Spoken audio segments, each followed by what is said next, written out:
What's going on, guys? Boss6 here, back to your video, and today I'm here to do the second part of every NFL team's worst playoff loss.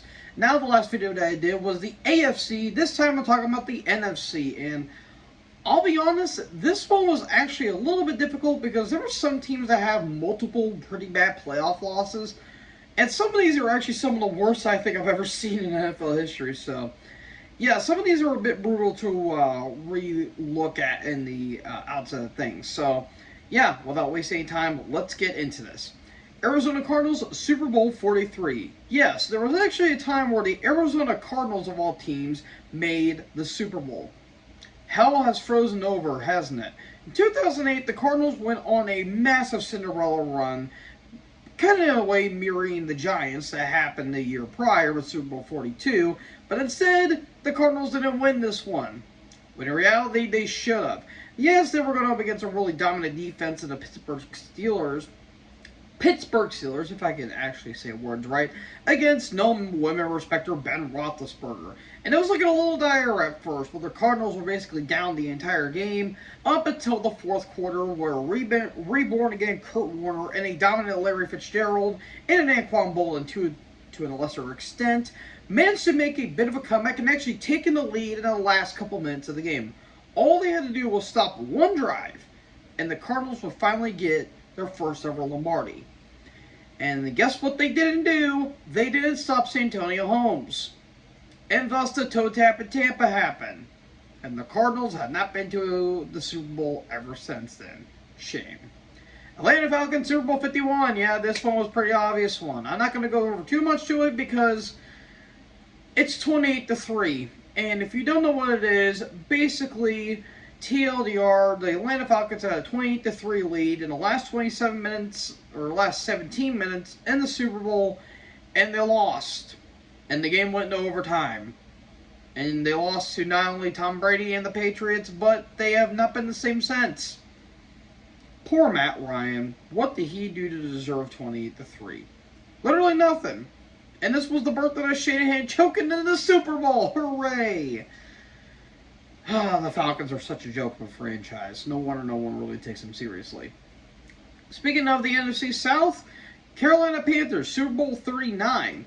Now, this one was an interesting one considering that, well, this was not actually Super Bowl 39. This was Super Bowl 38. My apologies. Super Bowl 38 was a very interesting Super Bowl because there was not 1 point scored in the first and third quarters. Instead, all the points were scored in the second and fourth.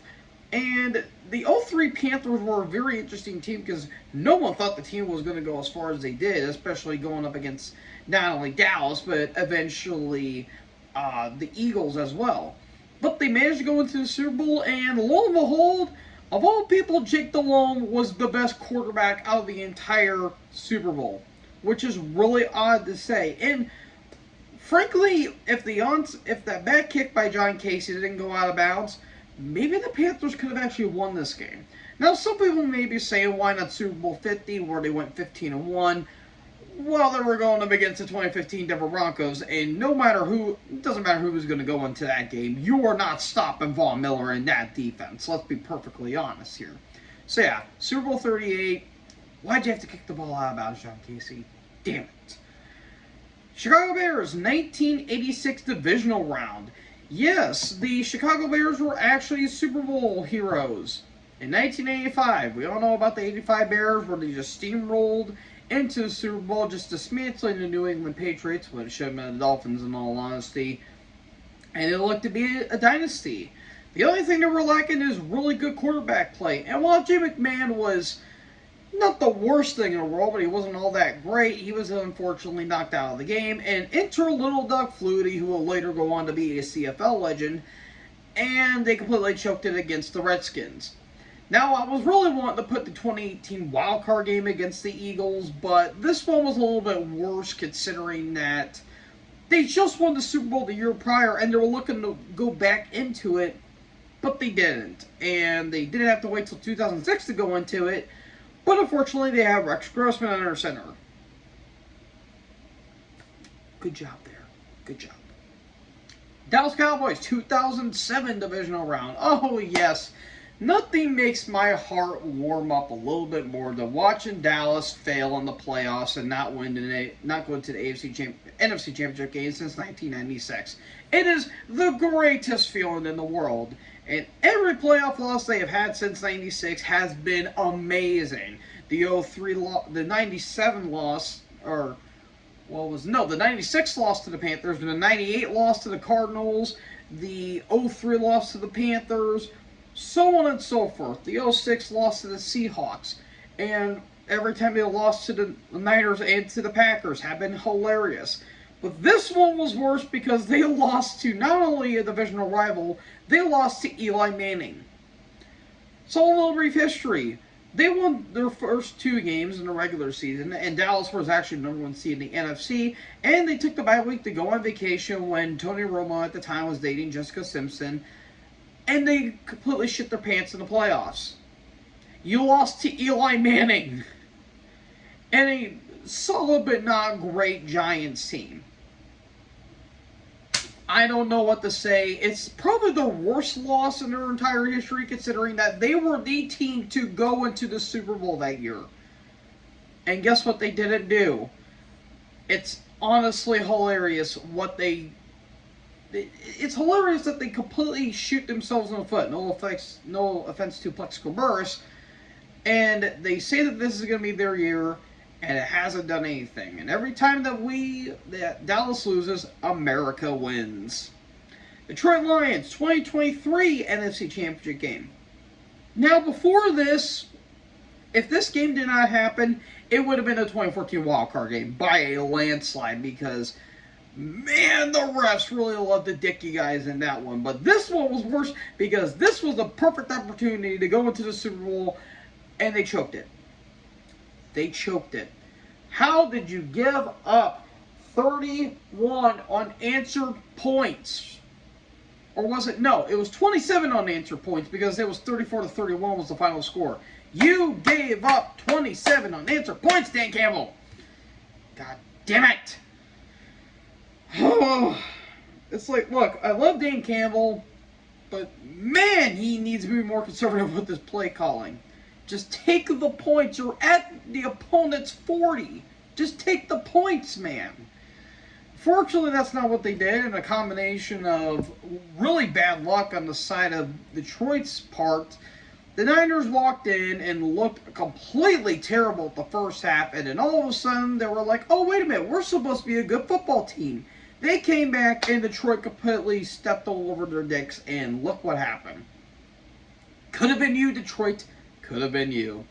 Green Bay Packers, 2014 NFC Championship game. Man, I love Aaron Rodgers, even though he's weird off the field, and he has some certain things on his mind. Let's just put it at that.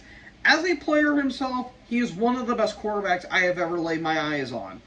But my God, what was his performance in 2014 in the championship game? Now, they barely squeaked by Dallas thanks to the no-Des catch, which was still not a catch, by the way, just putting it out there. They went into Seattle, and you thought, man, Seattle's a really good team, but I think Green Bay is a little bit better.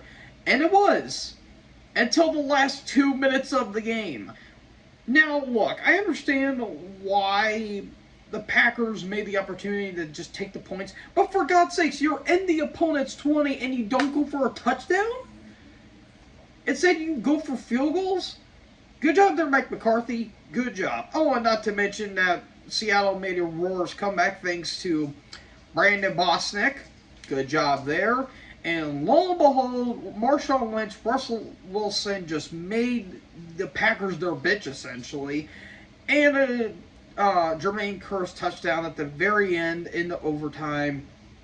Lo and behold, the Packers failed to that point. And look, Green Bay's had some bad losses up until that point, but this was the most egregious one. Like, my God, you have the league MVP. Now, granted, yeah, Rodgers was hurt, but my God, why did you not trust him? Just go for a touchdown. That's it. But no, it's Mike McCarthy. And what are you going to do? Maybe fire him. And that's what they did. Los Angeles Rams, Super Bowl 36. This one hurts me so much. So much. The Greatest Show on Turf Rams that were still in their prime at this point should have been a dynasty more than a one-ring wonder, but that's besides the point. Now, in 2000, they looked to reclaim their throne and go back into the Super Bowl, but unfortunately they lost to the Saints in the wild card game. They finally went back to the Super Bowl here, and they lost to New England. And the Rams have not recovered ever since. Now, granted, yes, they finally won a ring in 2021 with Matthew Stafford, of all people, but it's no Greatest Show on Turf, and yeah, I really don't like to looking back at this particular period because New England ran the entire league with an iron fist for 20 years. Hooray! Yeah, this was just brutal on so many spots. Super Bowl 53, yeah, that was a bad loss too, but let's be fair, they should have not even been in there, nor New England, but who am I to judge?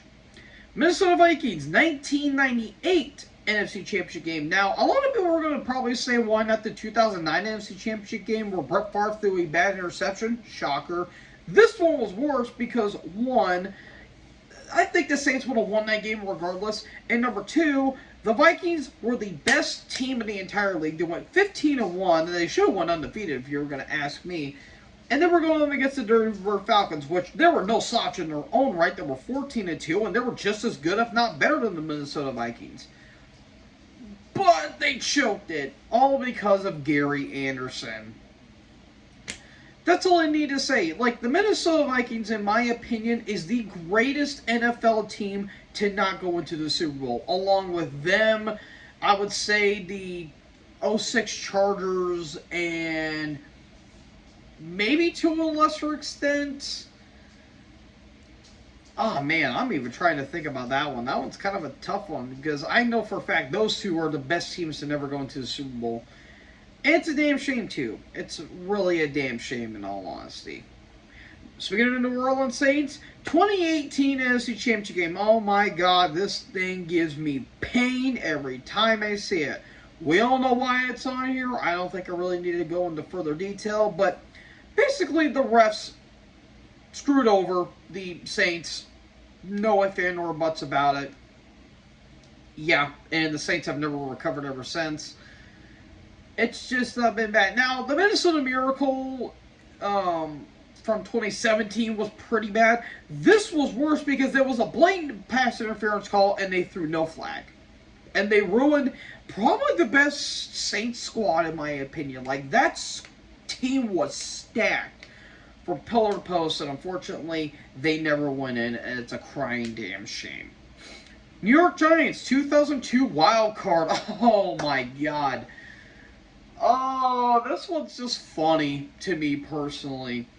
So basically, the Giants went into the wild card game in 2002 against the San Francisco 49ers, who were solid but not exceptional at that point. They were an alright team for what they were. And they went 38-10, and they lost with 2 seconds left.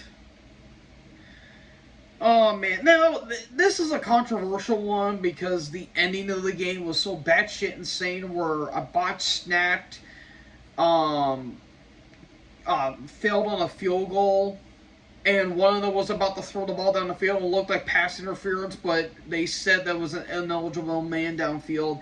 It was a very wonky situation, but in reality, it shouldn't have been that situation in the first place because the Giants gave up 31 unanswered points.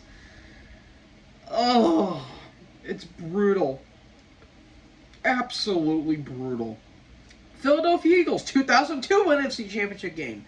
Oh, man. I know a certain Gigabyte 95 is going to hate me for this one, but man, oh, man. This one is just what in the hell. Now, the Eagles had a lot of brutal playoff losses before and after this. Like, Super Bowl 39 was a bad loss. And I would say the 08 NFC Championship game was pretty bad, too, considering that they were down by a lot. They came back only just to lose to the Cardinals in rapid succession, which that was a brutal loss itself. But this was even worse considering that they were going up against Tampa Bay Buccaneers. Yes, the Tampa Bay's defense in 02 was elite and legendary, but it was in Philadelphia. It was cold as hell, and all McNabb had to do was not shit his pants, and they would be fine. And guess what McNabb did? He threw, 3 picks in the game? And the game is sealer to Rondé Barber, ran it all the way for a touchdown, and that sealed the fate for the Philadelphia Eagles. And another brutal loss in the Donovan McNabb and Andy Reid era. San Francisco 49ers 1990 NFC Championship game. Now, I know a lot of people are going to be saying, why not, Super Bowl 47 or Super Bowl 54 or maybe Super Bowl 58, this recent one. Those losses were pretty bad too, especially 54 because San Fran had a chance to beat the Chiefs but failed at the very end. And Super Bowl 47 was bad because even though they came back, they didn't finish the comeback. And same with 54, 58, they had a chance to win, but they just blew it at the very end. This one was worse considering that this team could have been the first ever team to three-peat in the NFL. Now, technically the Packers did three-peat, but that was the NFL championship and not the Super Bowl, but I certainly digress. This was bad because they went up against a New York Giants team, which, to be fair, they were a loaded team themselves, even though they had Jeff Hostetler under center. They just fell flat. And not to mention, Joe Montana got hurt, and Roger Craig fumbled, and Lomo that set the game-ending field goal, and the late great Pat Summerall says, and it's good, there will be no three-peat. Breaking so many San Francisco 49ers fans' hearts in the outside of things. Seattle Seahawks, Super Bowl 49. Man, this one sucked. Super Bowl 49 will forever be one of the best Super Bowls to have, depending on who you ask, the best and or worst and or dumbest Super Bowl ending I've ever seen. The game itself was a great back and forth stat between the Seattle Seahawks, who previously beat the Broncos in Super Bowl 48, and probably the most underwhelming Super Bowl of all time, and they took on the New England Patriots, who were looking to finally win a Super Bowl in the past 10 years.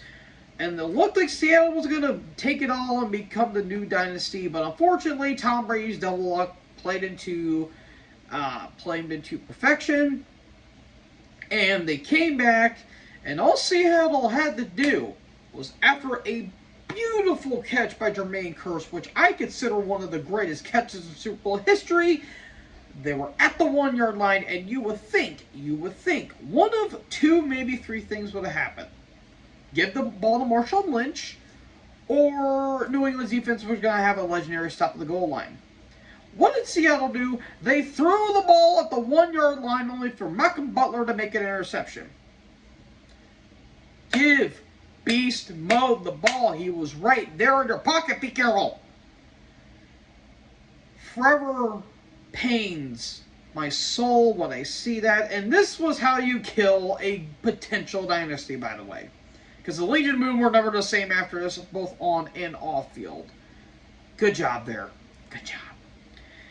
The penultimate one, the Tampa Bay Buccaneers 1999 NFC Championship game. Now, I was going to put the 2021 divisional round, considering that it looked like the Bucs were going to come back after being down by the Rams, but the Rams ultimately stopped Tom Brady from finally winning their Super Bowl, and instead sent Tampa Bay home. Now, basically, two same teams, but in 1999. And don't get me wrong, this was a defensive slugfest throughout. And one of the weirdest games I've ever seen, and probably the weirdest NFC Championship game I've ever seen personally.